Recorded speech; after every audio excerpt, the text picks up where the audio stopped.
Hello, everyone, and today we have a very, very special interview, and it's Lucinda Hawksley. How are you? How's everything? I'm fine, thanks. Yeah, it's good to be here. So I'm loving the really hot summer, but I feel very guilty about saying that because I know it's all to do with climate change. But it's been amazing having such a hot summer in England. Yeah, I know it's such like a different experience. Like, I think this has been the hottest weather we've had in like years and years. So I think we should just, go to the beach and enjoy it a little bit. But Oh, that would be lovely. yeah. So yeah. Anyway, thank you for coming on, and if you don't mind, just kickstart it off. You're a very decorated person. You have so many, accolades, and you have so many things to your name. And I would like to know what influenced you to become an author, broadcaster, traveler, and so much more. I always loved reading, and people always assume that because I'm related to Dickens, it was Dickens that made me want to write. But actually, it was really Roald Dahl and another author called Penelope Lively. They were two authors whose books I absolutely loved. And in fact, as a child, it was more Monica Dickens, Charles Dickens's granddaughter, who was somebody who was also a great writer, who I was really, really influenced by. So, yeah, just I think people assume it'll be Charles Dickens, but actually, it's it's a whole load of other people. Yeah, it's amazing. And I just got that wrong. Monica Dickens is his great granddaughter, not his granddaughter. Sorry. uh, and there were so many like writers out there like that are just amazing, and they just don't get enough recognition. And I think you know writing is such like an interesting thing that I'm not the best at it, but like whenever I do writing at home or at school, it's just amazing, and I really enjoy doing it because I think Good. it's like a different form of like expressing yourself, and I think it's really special. Well, that's the key to it. As long as you really enjoy doing it, that's the most important thing because I think therapy really is kind of what writing is for many people. And I think it's should be recognized as such an important role in our lives because if you're ever, concerned about anything and you really can't sort it out, often writing it down. If you have a sleepless night, I find that if I get up and I write down all the things that are bothering me, and there's something in that act of writing that just really kind of helps us move forward or sort things out in our minds. So I think it's a general form of human expression that's been around for so long. And I think people are losing a lot of that. They might type it into their phone. And sometimes I think there's nothing quite like the action of handwriting, even though my actual handwriting is appalling. Whenever I sign a book, so frequently people come back and say, what does it say if I write a dedication in there? I'm like, oh, I can't believe I have to translate it. But I think just that physically actually handwriting something can often really help with our mental process of working through problems and things. Yeah, definitely. And I think like when you like writing on a page, it's kind of your thoughts in the moment, and Mm. putting your expressions on the page, and it really does come out in the writing when it does truly have a meaning, and I think it's more impactful as well. And talk about writing. I heard that you had a very exciting book launch, the book called Dickens and Travel. So I think I would, and the people like viewing this would really love to know a bit more about that. Thank you. Well, it's a book that I really wanted to read and it hadn't been written. So I thought, I'm going to write this. And Charles Dickens was a really keen traveller. And most people aren't aware, I think, of how much Victorians could travel. And it just was a quite tortuous process, but also quite an amazing process. So he travelled to America twice. The first time he went, he had his 30th birthday there. He went with his wife, Catherine, and they travelled to the USA and to Canada. And that was in 1842. And just the journey by ship alone, terrifying. I mean, the idea, reading his travelogue that he wrote afterwards called American Notes, and also his letters, it's absolutely terrifying, the thought of being on this boat. I mean, we're so lucky with our methods of transport today. They were so intrepid and so brave. He went to America a second time, 25 years later, just to the US this time, not to Canada. And he lived in Italy with his family for a year, which most people aren't aware of. And he wrote another travel book there called Pictures from Italy. He also spent 5 months living in Switzerland. He spent nearly a year with his family living in Paris, and then went back to Paris multiple times. And he and his wife would take their children to Boulogne on holiday in France for 2 or 3 months every year. So when I say on holiday, it was really the whole of the summer. And Dickens would write and the children would kind of do their lessons and play and have fun and go out and be tourists. So he just loved traveling. And also the methods of traveling. I mean, traveling around Italy by coach and the fear of being robbed by bandits and all these kind of amazing things that come through in his writing.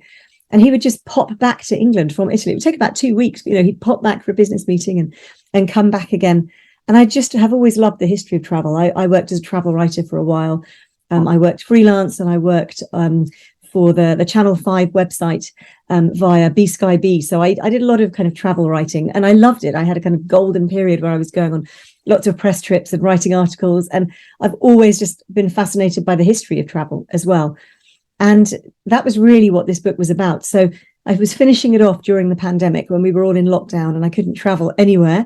Luckily, I'd managed to visit most of the places that Dickens had visited beforehand, but it was just so frustrating writing it while being unable to travel anywhere was really quite torturous. But it was also very good because it meant I had to just focus my mind, and it meant I could travel back to places I'd been to in my mind while doing it. So it was really great.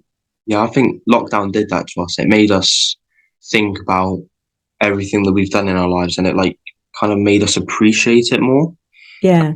You know, especially travel, you know, whenever I you know, go on holiday or I travel to different countries, it really does stick with you for the rest of your life. And it really does, you know, sometimes it may change who you are, maybe like you're going out to, you know, sort of find yourself. But I think, you know, traveling to different countries is like a really important thing. And I think, you know, it's a shame that a lot of people, you know, can't afford to do that, because I think it, you know, it's good for the mind as well.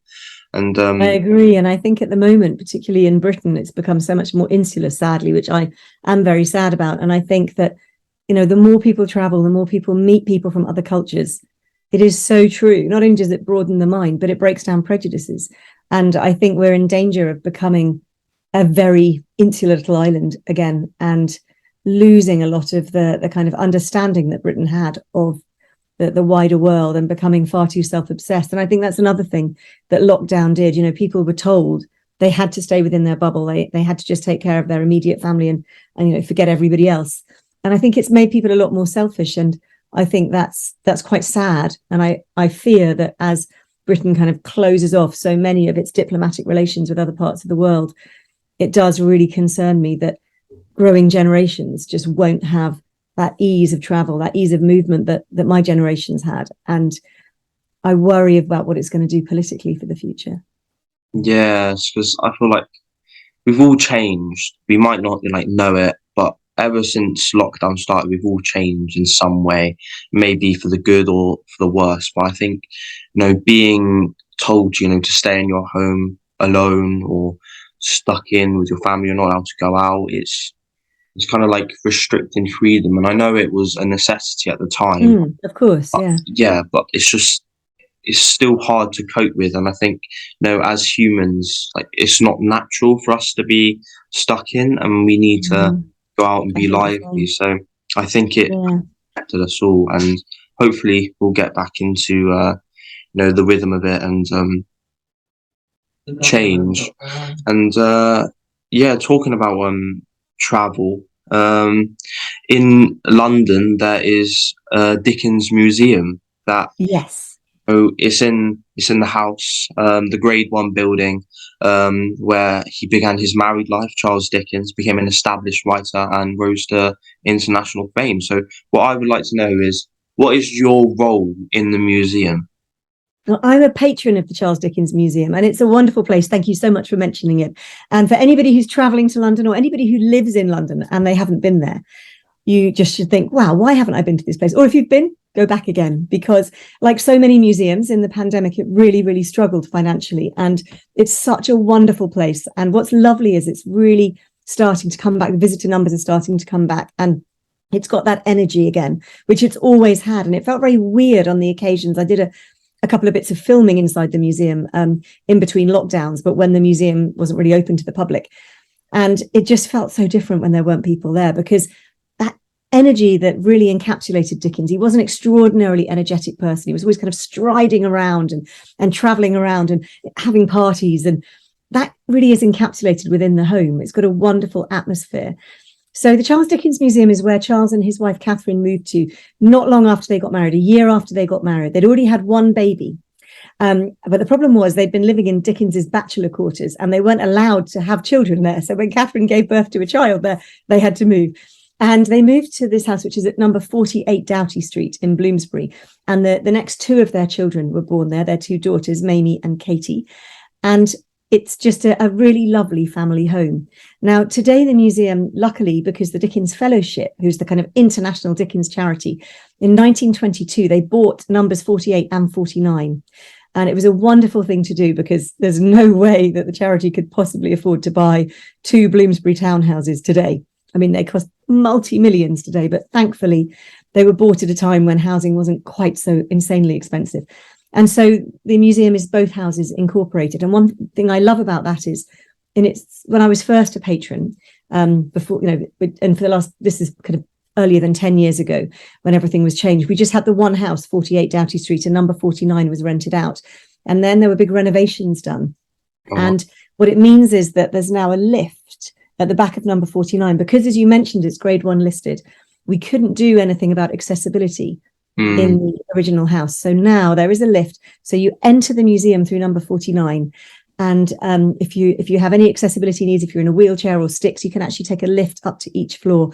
Unfortunately, not to the very top floor, to the attic. And that is simply because there is no connection between the two houses there. So it's just not possible. But you can see all of the rest of the museum. And that was so important to me that there was accessibility, because it would be frustrating to me that people weren't able to come to the museum because the grade 1 listing, which is there for very good reasons, meant that we just couldn't do anything about it. So as you mentioned, he arrived kind of at the beginning of his married life and really was fairly well known, but not very well known at all. I mean, he was well known within the literary community. He was fairly well known in London, but not particularly famous. And within 2.5 years, which is the amount of time he lived in that house until they kept having children and had to move, he became monumentally famous. So he moved in there in 1837. He left 2.5 years later at the end of 1839, and he was an international celebrity at just 27 years old.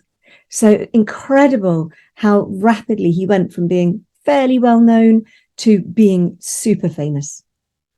And you can only imagine, how many stories were told in that house, and how many, it's just amazing, and it's got so much history. And I think it's just almost like perfect to have the museum there, because it's sort of like, it's the embodiment of Charles Dickens. It's the foundations of where he grew up on. And I think, it's an absolutely amazing building. I've seen it online, but I haven't had the privilege, Well, you must come around one day. I'll show you around one. Yeah, I definitely will. And next time I'm down to London, And so Charles Dickens, in a time in the 19th century, it must have been, a difficult time for like social injustices. And Charles Dickens himself was associated with journalism. Do you believe he portrayed his beliefs and sympathies of social injustice in his writing? Yes, it's a really good question. And I think a lot of people aren't aware of Dickens's journalism and how important it was. So he began his writing career as a journalist. What he actually intended to do was to be an actor and to write plays. That was his big dream. He wanted to be like his great hero, Shakespeare. But he didn't manage. He had an audition actually for a London theatre company. And then he was ill on the day. He couldn't attend the audition. And then by the time the theatre company came back to London, he'd started to have some success with his fiction writing. But even before then, he'd started working as a journalist, and he was a journalist who had a great deal of integrity. For example, if he reported an MP's speech, he would report it as it was said, wouldn't just kind of, do a quick précis of it or put his own opinion in. And so for that reason, he started to be very valued, although most people didn't know his name. The people in the courts and the MPs that he was writing about all did know his name. He had a great reputation as a journalist of integrity. And he didn't give up the journalism when he started to become a famous writer of fiction. And I think that's what most people think. They think he was a journalist for a couple of years and then he became an author. The important thing about Dickens is that journalism remained one of his passions until the end of his life. And he used his position, his celebrity as a famous author to create the kind of journalism that loads of people would read, that had his own views in. I mean, he definitely wasn't trying to be unbiased. He was trying to show his beliefs, and his beliefs were that society was deeply unfair. Now, his earliest career as a journalist was spent in the law courts, reporting on cases in the law courts, as well as in Parliament, reporting on MPs' speeches. And he realised how incredibly unfair most of the so-called justice system was in Britain at that time. You know, politics, the criminal justice system, all of these things were weighted hugely in favour of the rich and entitled, and it didn't benefit the poor. And that was something that Dickens sought all through his career. It comes into his fiction as well. Quite a lot of the things that he'd write about as a journalist, he'd then put into his novels, because he knew that that was the best way to get people aware of what was happening. So he would write in his novels about the terrible situations, the inequalities between social classes, between genders, between, you know, children who went to school and children who didn't have the benefit of an education. He put all those kind of things in a very cleverly fictionalized way, so that people who might walk past street children and think, oh, those filthy children on the street, would feel great sympathy for Joe the crossing sweeper in Bleak House, for example. And Dickens was very good at making his readers look at their own prejudices and try to change the way that they thought. So I really, really admire him for that. Yeah, I think that's like one of the reasons why he sort of grew to fame, because I don't think there was anybody like him that really realized these problems. I think because he was into journalism and was involved with journalism, I think it really did influence his writing in a way that many others couldn't, and I think he used it to his advantage to promote his messages and his beliefs at that time. Because, as we know, like, a lot has changed in the past 100 years, like so much difference, and those foundations of our changes today would have been set around Dickens's time. And I think, you know, a lot of the stories that he wrote, you know, they have a really deep underlying meaning that haven't really been realized until today, because now we realize what he's trying to say. And if I could ask you, I know it's pretty difficult, but if you had to choose one or a few of Dickens's novels that you believe really stand out to you, which of them would it be? It is so hard. It is such a hard question. A Christmas Carol to me is just absolutely brilliant, because I think it's one of the most perfect things he wrote. It's a novella, so I'm going to take that as a side rather than his novels, because it was written from the heart. And one thing to remember about Dickens is not only that he began his career as a journalist, but he began his life as a poor child. So he was born into the kind of lower middle class, but then when his father got arrested for debt, he was really thrust into the absolute poorest of the poor. His parents and younger siblings were in prison. He was a child labourer, and although he knew there were many children worse off than him, at least he had a roof over his head. He was living in a lodging house. He was earning money. He could afford to eat, though not that much. He was never going to overeat during that time. He did understand from his own experience, and particularly of the children he saw who were even worse off, he understood poverty. Although he wouldn't have admitted it to many people in his own lifetime, he didn't want people to know about what he sadly perceived as the shameful part of his life.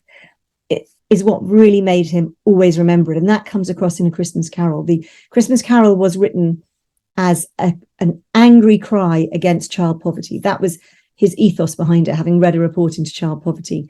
Of his major novels, it's really hard to choose one. And I do love A Tale of Two Cities. I love Bleak House. I think Bleak House has just got so many different elements in it, such incredible construction of a plot. But really, every time I reread a Dickens novel, I think, oh, that's the best one. That's got to be the best one. And so I just recently reread Our Mutual Friend, and it's just brilliant. And so I think it's really difficult to choose one in total. I would say to anybody who was put off Dickens at school, which I hear this a lot from people, they were put off Dickens at school, or anybody who's wanted to read Dickens but thinks he's too inaccessible, you really should read him. And if reading him feels too difficult, audiobooks are fantastic. But Dickens is so widely available in libraries, online. You can read his books for free online, download them onto your Kindle for free, listen to the audiobook. Once you get over perhaps the first chapter, which of course the language has changed. In fact, Dickens in his own time wasn't writing in a difficult way. He was actually accused of being too populist, of dumbing down his writing. It's just that the English language has changed a huge amount in the last kind of 150 years. But once you're into his language, it's a bit like watching Shakespeare properly acted. you understand every word because the actors do it right. That's the same once you're into Dickens, and his plots just can't be surpassed. His characters, they're so amazing. And that's why people love adapting them for TV and radio, because they're just so rich. And Dickens was such a great observer of human nature. Really, I think today he could possibly have been a stand-up comedian. He really, really got the nuances of people. You know, he gently pokes fun at people. He totally pokes fun at people. He gets this real empathy for people. And you will read his characters and think, oh my goodness, that's just like so-and-so, or oh wow, that's like my old teacher, or that's like my boss. And it's just a really, really great read once you're into it. So yeah, if you were put off Dickens, try him again as an adult. If you're a child, read Dickens, but maybe read abridged versions when you're younger, because I'd love people to love Dickens. One of my favorite things is if I do a talk and people come up to me afterwards and say, I'm going to read Dickens again now. I haven't read him for years. And to me, that's just like, yes. Or people who say, I hated Dickens as a child and I've started reading him in my retirement and I can't believe how brilliant he is. Yeah. And I think that's what makes him such a great writer, because no matter what your views are, like, it's going to change. And he has so many great novels and novellas, and he's just a brilliant writer. And I think it's undisputed that he's one of the greatest of all time. And I think, you know, he's very special, he is. And not many people have, you know, as much talent and as much meaning behind their writing as he has. And I think a lot of it did stem from, you know, his, you know, sort of more humble backgrounds and life experiences. Because I think, you know, it's bad to say, but I think if you come from more difficult backgrounds, I believe you're going to have, you know, more of a, like, I don't know, it's hard to put into words, but you're going to be more humble when you do go to fame. And I think that's what he did, and that's what made him such a great writer as well. Yeah, he didn't have the over entitlement that we hear so much about today, and we see so much in politics and often in celebrity. He definitely did know what it was like from all levels. And I think that's one of the things that, you know, when you read Dickens as an adult, it's a totally different experience from reading him as a child. So if you read Great Expectations at 12 and love it, you're going to love totally different things about it when you're 32 or 42 or 92. And that's what, you know, because he could really get into all his characters so well. Yeah, and you know, talking about, you know, Dickens's writing and how great of a writer he is. Going on to you now, I would like to know what pursued you to be a writer. Is there a moment in your life, or is there, you know, a certain thing that stemmed from when you were younger, or what moment? I don't think there was a particular moment. As long as I can remember, I've wanted to be a writer. I mean, I've always loved reading. I'm the youngest of three daughters, and both my older sisters, you know, were reading, so I just wanted to read. So I did learn to read very early. I was reading when I was 3, and I just loved it. Always loved it ever since. And that was all credit to my parents, who just read to me all the time. And obviously they were reading to my sisters, so I was listening. And I just used to remember going to the library and that great excitement of being able to, you could choose 6 books.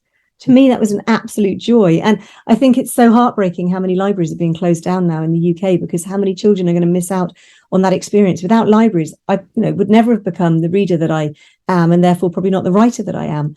And it was just wonderful. Plus, my father read all the time. He was a voracious reader.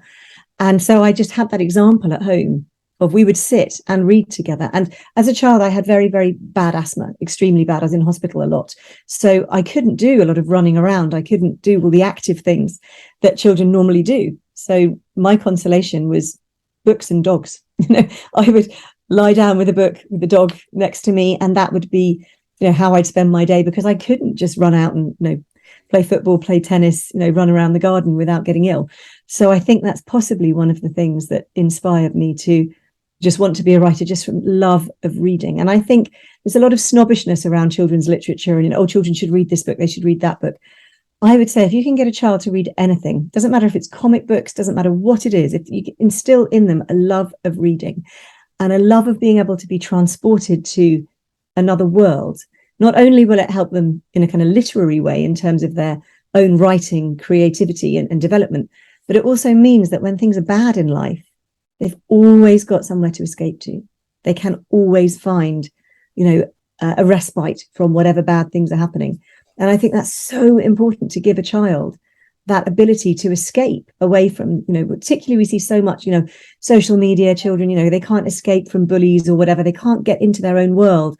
If you give them a book and they can just escape for that moment from, if they're upset at school, if they're upset at home, if there's a bereavement in the family, whatever it is, they will always have that. And I think that's the biggest gift you can give a child.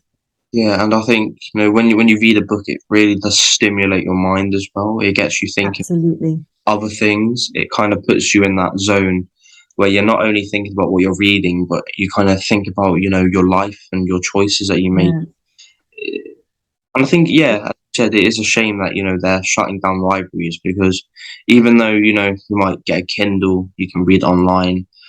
I just don't think there's that same feeling when you go into a library and you pick up a book and you sit there and you read. And I just don't think that can be encapsulated in an electronic device. So yeah. No, and you also have, you're losing all that wonderful knowledge of librarians, who are just a fantastic breed of people, who will infuse a love of reading in anybody. And if you're interested in something, they'll say, oh, what about this book? And you'll get a book you've never heard of before. I was recently buying a book for my goddaughter, and I went into a bookshop, and I luckily asked exactly the right person. I came out with 3 books, not 1, because we just couldn't decide, because he was so good at 10-year-olds. Yep, I know. Now I'm really into this type of literature, and I'm going to find, just find you the right books. And it was just great to have somebody. That's what librarians do as well. And I think for me, I just always wanted to write stories. I mean, I've ended up mostly writing nonfiction, which isn't something I even knew of a concept of when I was a child. But yeah, I've always wanted to write. I've always loved writing, and I find it difficult when I'm not writing. Quite often in my working life, I have times when I have to do a lot of admin or obviously research for my writing. And I also lecture to undergrads. And sometimes I have, weeks where I just can't get any proper writing done. And I find that really tough. Once I can get back into my writing, my own mental health is a lot better when I'm able to write. And talking about your journey and how you stemmed into a love of love of reading. You started when you were young. What would you say is the most difficult challenge? What's the biggest challenge you've had to face in your life? Taking aside things like bereavements, which I don't really want to talk about, but I would say one of the biggest things was when I was traveling quite a few years ago, in Peru, and I got attacked and I lost my eyesight temporarily. And it was absolutely terrifying. It did start to come back quite quickly, but it didn't come back properly for quite a few months. And I faced the fact that I might never be able to use a computer again because my eyes are quite badly damaged. And I still find that my eyes still well up quite often. I do a lot of online things, and I know that my eyes are welling up, and I look like I'm about to cry. I'm absolutely not. It's just that I've got a lot of damage at the back of my eyes. And that was a real problem for me. What was I going to do? And it also made me think how incredibly lucky I am to have the gift of sight. I've always had very, very poor eyesight anyway. I wear contact lenses. I've worn glasses since I was 3 years old. But to lose the sight that I did have, and through an act of violence, was really terrifying. But it also made me determined that I was not going to be stopped from doing what I wanted to do. And it was at a time when Peru was going through a really hard time. America was trying to force Peru to take the dollar. There was a terrible recession, and people were really desperate. I totally understand people were desperate, and it seems they thought I was an American. Threw a bottle at my face, and it wasn't fun. But the other thing that was amazing was the doctors at the hospital, the people in Peru who helped me, who were so mortified that this had happened in their country. And it really showed me not only the scary side of human nature, but that wonderful side of human nature as well. And I thought, I'm not being forced out of this country. I'm going to continue traveling. I'm going to do things. But I was with a wonderful friend, my friend Kirsten, who was amazing and helped me when I, couldn't see properly. But it was just the long-term repercussions. I mean, I still have repercussions with my eyes as a result. And it was a very frightening time, and trying to come through it to learn. You learn a lot about yourself when you've been through, as you yourself know, when you've been through a big challenge like that, and you learn about things that are important and things that aren't so important as well. Yeah, and I think if you go through difficulties in your life, it only makes you stronger. And it makes you realize what you have is so special. Just to be on this planet is just such a privilege, and I think we should all, take a minute or two to like appreciate what we do have, and even if it's how little or how much we do have, because I'm so sorry that you had to go through that, and it's amazing how you just managed to persevere and be the person who you are today, because you're sort of like a role model to many young readers, and Oh, thank you. once pursue reading in the future. And I think it's and writing, and just being that person who picks up a book and just digs in every once in a while. And I think that's something that we're losing a lot in our society. And I think it's really important to have people like you to set those standards and to try and promote that. So I'd like to thank you again for coming on today, and we're running out of time, so I'm sorry to end it. Thank you so much. It has been great to talk. It's been amazing. Yeah, thank you. And I know you're a busy person, so well, thank you so much, and thanks for inviting me on. It's been great, and you had some great questions, and good luck with all your future interviews. You too, and we'll definitely keep in touch, everyone, and yeah, thank you. Have a great day. Thanks. Take care.